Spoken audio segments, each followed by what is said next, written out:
Hi, I'm Zachary Cowan, the author of the Study Daily books, and thanks for joining me for a look at Doctrine and Covenants section 119 and 120. We're going to talk today about the confusion that sometimes happened between the Law of Consecration and the Law of Tithing when it was introduced. But in order to do that, you first have got to do some reading. So you're going to pause your video and you're going to check out Doctrine and Covenants section 119, and you're going to look at the heading of section 119 as well as verses 1 through 7, and look for what you can learn about who was practicing the Law of Consecration and who was practicing the Law of Tithing and when it came about, and now who's being asked to live it and to experience it. All right, see you in a bit.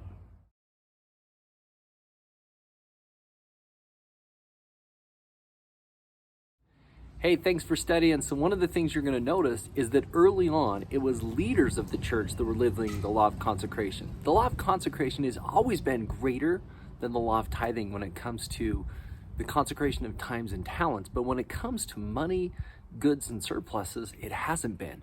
Because of the word surplus in verses like 1 and 5 of section 119, surplus is like after you meet all of your needs, the saints were expected to consecrate whatever was left over, whatever they didn't need.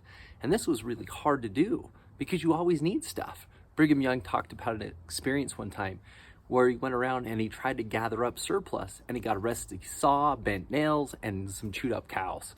Like everybody just gave him what they really didn't need at all, but not what was left over from when their needs were met. Tithing changes that. Rather than it being a surplus when your needs are met, tithing says before your needs are met, we're going to go ahead and faithfully pay that, believing that the Lord will help us.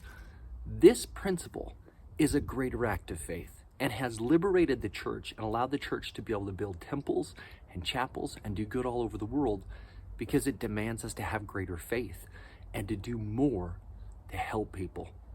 In what ways has tithing blessed you and helped you by having you develop greater faith? Now, the Law of Consecration isn't done away with. It's still one of the key covenants that we make in the temple, to consecrate all of our time, talents, and energies. What is being done away with is this is how the church is funded. The church isn't funded by the consecration of surplus anymore.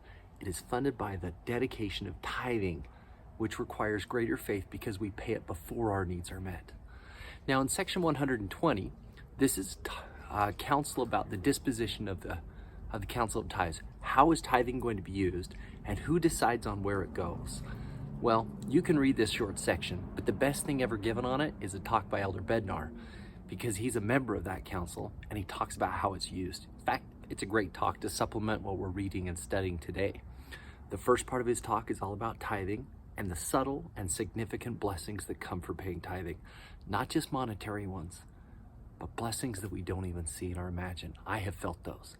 And the second part of his talk talks about how the church uses tithing and how tithing is spent and the principles by which it is spent.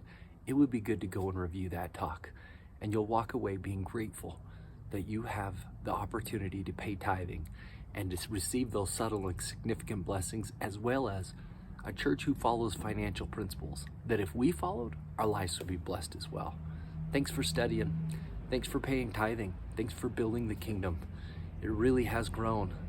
And thanks for also being a consecrated member of the church who gives freely of your time and talents and your goods, property, and money to bless up the kingdom of God. See you next time.